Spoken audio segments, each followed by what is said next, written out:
தன் வீட்டில் சோதனை நடத்த அமலாக்கத்துறை திட்டமிடுவதாக ராகுல் காந்தி குற்றம் சாட்டியுள்ளார். நாடாளுமன்றத்தில் பட்ஜெட் மீதான விவாதத்தின் போது பேசிய எதிர்க்கட்சித் தலைவர் ராகுல் காந்தி நவீன சக்கர வியூகத்தில் இந்தியர்களை பிரதமர் மோடி சிக்க வைத்துள்ளதாகவும், தாமரை வடிவிலான சக்கர வியூகத்தால் இளைஞர்கள், விவசாயிகள், பெண்கள், சிறு குறு தொழில் முனைவோர் நசுக்கப்படுவதாக சாடியிருந்தார். இந்நிலையில் தனது எக்ஸ் பக்கத்தில் பதிவிட்டுள்ள ராகுல் காந்தி தனது சக்கர வியூக பேச்சை ஒரு தரப்பினர் விரும்பவில்லை என்றும், இதனால் அமலாக்கத்துறையை ஏவி தன் வீட்டில் சோதனை நடத்த திட்டமிட்டு வருவதாக தனக்கு தகவல் கிடைத்துள்ளதாக கூறியுள்ளார்.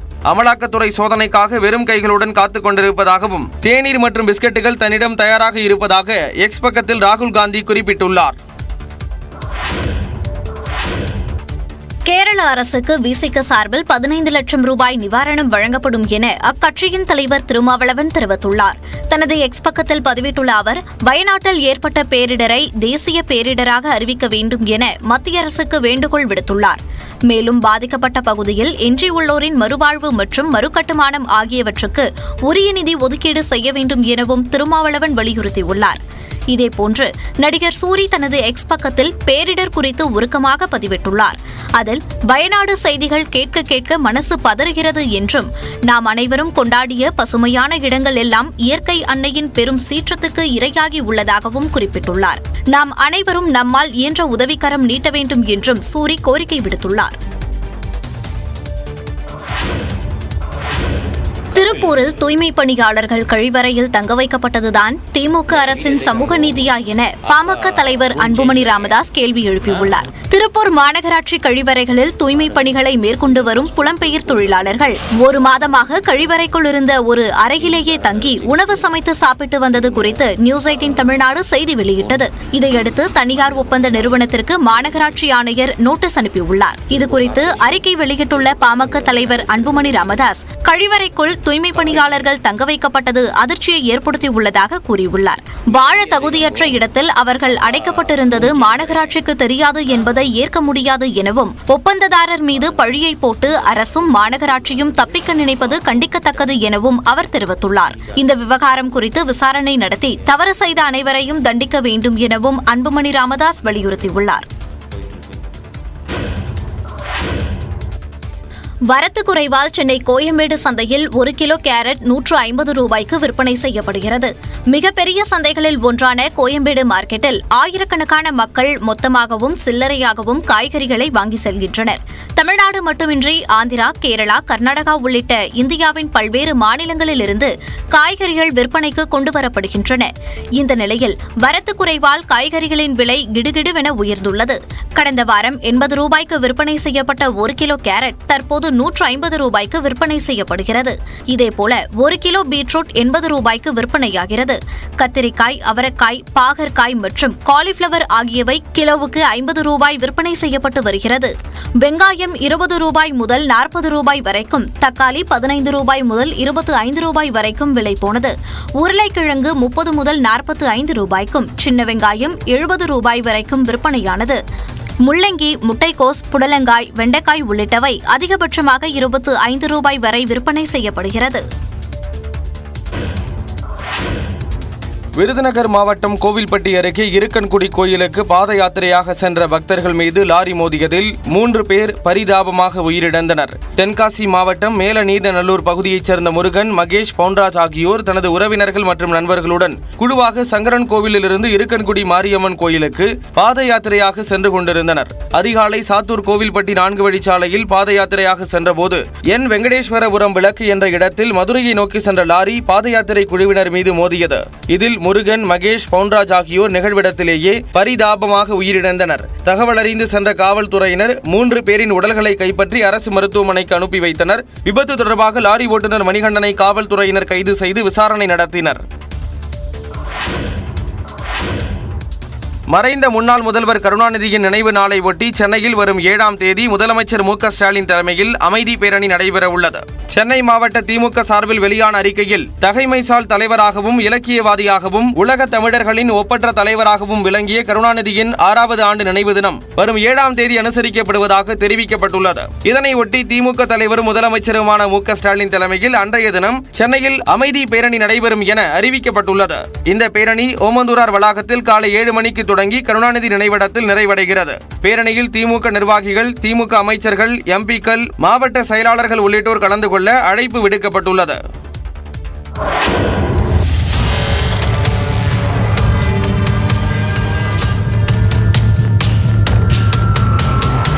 கொடைக்கானல் பழனிமலை சாலையில் 500 அடி பள்ளத்தில் கார் கவிழ்ந்த விபத்தில் சுற்றுலா பயணி ஒருவர் உயிரிழந்தார்.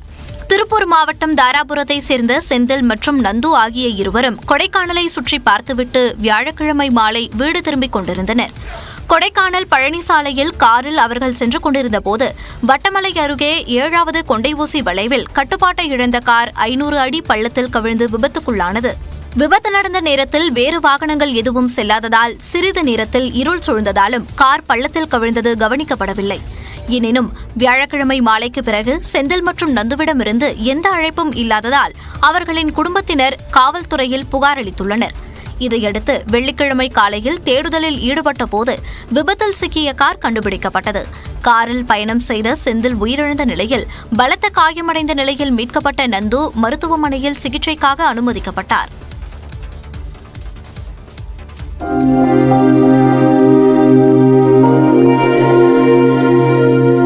நாம தற்போது சூரல்மலை பகுதியில் இருக்கக்கூடிய இந்த இரும்பு பாலத்தில் தான் நம்ம தற்போது இருக்கிறோம்.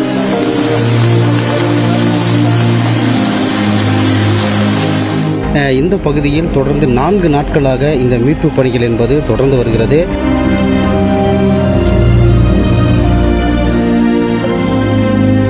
நம்ம மேல அந்த அல்மாரி ஸ்லாப் விழுந்து அது மேல அந்த வீட்டோட மேல் கூரை விழுந்து அது மேல அந்த மண்ணை போட்டு மூடி இருக்குது. இது லைஃப்ல இந்த மாதிரி எங்கேயுமே சம்பவம் நடந்ததில்லை. இந்த மாதிரி எங்கேயும் சம்பவம் நடக்கக்கூடாது.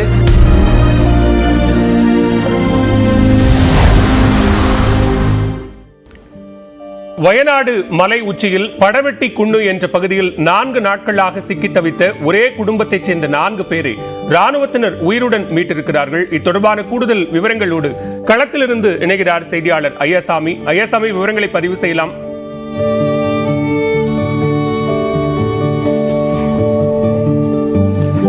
பாலா, நாம் இருக்கக்கூடிய இந்த பகுதி சூரல்மலை மற்றும் முண்டக்குன்னு இடத்திற்கு இடைவெளியில் உள்ள ஒரு 2 கிலோமீட்டர் தொலைவாகும். தற்பொழுது நாம் இருக்கக்கூடிய பகுதியை சுற்றி பார்த்தோமானால் வெறும் பாறாங்கற்களால் இந்த கற்குவியல்கள் காணப்படுகின்றன. அதாவது 29ஆம் தேதி நள்ளிரவு ஏற்பட்ட இந்த நிலச்சரிவின் காரணமாக மலையிலிருந்து இழுத்து வரப்பட்ட இந்த நிலச்சரிவு கற்கள் அனைத்தும் இழுத்து வரப்பட்டு வீடுகளை மூடியுள்ளன. நாம் நிற்கும் பகுதிக்கு கீழ் எத்தனை வீடுகள், எத்தனை பேர் சிக்கியுள்ளனர் என்பதும் தெரியாது. தற்பொழுது மீட்பு பணிகள் 4 நாட்களை கடந்து நடந்து வரும் நிலையில் இந்த மலைகளில் நாம் பார்த்தோம், ஒளிப்பதிவாளர் கிருஷ்ணன் அவர்கள் காண்பித்து கொண்டிருக்கிறார்.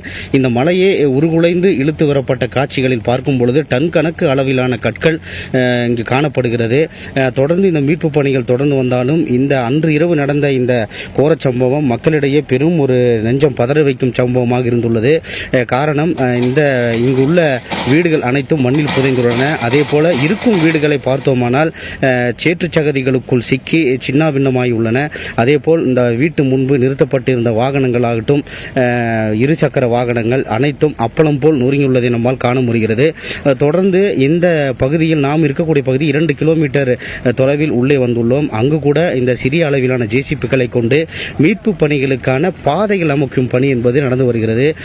இந்த பணியில் ஈடுபட்டுள்ளவர்களுக்கு தற்பொழுது இந்த பகுதியில் உணவுகள் எல்லாம் கொண்டு செல்லப்பட்டும் வருகிறது. இந்த நிலையில் இன்று படவெட்டி குன்னு பகுதியில் 4 பேரை ராணுவ வீரர்கள் உயிருடன் மீட்டுள்ள சம்பவம் அரங்கேறியுள்ளது. அதாவது அந்த 4 நாட்கள் எந்த ஒரு உணவுமின்றி தவித்துக் கொண்டிருந்த அந்த குடும்பத்தினர், ராணுவத்தினர் இன்று நீண்ட முயற்சிக்கு பின், அதாவது மலை காடுகளில் சென்று அந்த உயரமான மலையிலிருந்து அந்த 4 பேரை மீட்டு முகாம்களுக்கு அழைத்துச் செல்லும் பணியில் ஈடுபட்டுள்ளனர். தொடர்ந்து இந்த பகுதியில் இந்த 4 நாட்களில் 2 கிலோமீட்டர் தொலைவு வரை ஓரளவிற்கு இந்த ஜேசிபிக்கள் வருவதற்கான வழிகள் ஏற்படுத்தப்பட்டுள்ளன. அதேபோல் இந்த தன்னார்வலர்களும் சரி, ராணுவத்தினரும் சரி, மாநில பேரிடர் குழுவினரும் சரி குழுவாக இணைந்து இந்த பகுதிகளில் இந்த மண்ணில் புதைந்தவர்களை தேடும் பணியில் ஈடுபட்டுள்ளனர்.